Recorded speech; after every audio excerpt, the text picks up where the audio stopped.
ইতিহাস গড়া জয় শেষে দেশে পাকিস্তান থেকে ফিরেছে বাংলাদেশ ক্রিকেট দল। কিন্তু বিশ্বের অন্যতম সেরা অলরাউন্ডার সাকিব আল হাসানের দেশে ফেরা নিয়ে আগে থেকেই যে জল্পনা কল্পনা ছিল তা এবার সত্যি হলো।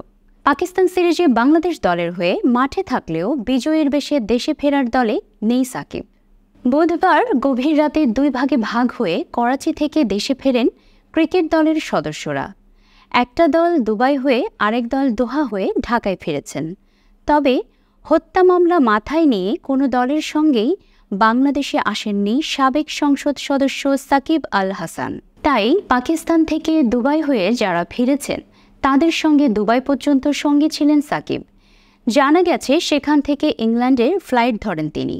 দেশে ফিরে সাকিব আল হাসানের বিষয়ে কথা বলেন বাংলাদেশ দলের অধিনায়ক শান্ত।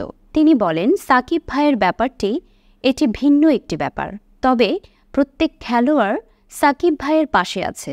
এটা আমরা সবাই জানি যে সাকিব ভাই খেলার জন্য কতটা নিবেদিত এবং খেলার জন্য কতটা পাগল। সব সময় দলের জন্য চিন্তাভাবনা করে থাকেন। যখন দেখা হবে প্রধান উপদেষ্টার সঙ্গে এটা নিয়ে যদি কথা ওঠে, প্রতিটি খেলোয়াড় সাকিব ভাইয়ের পাশে আছে। সাকিব লন্ডন চলে যাওয়ায় প্রশ্ন উঠছে, আসন্ন ভারত সফরে তিনি থাকবেন কিনা।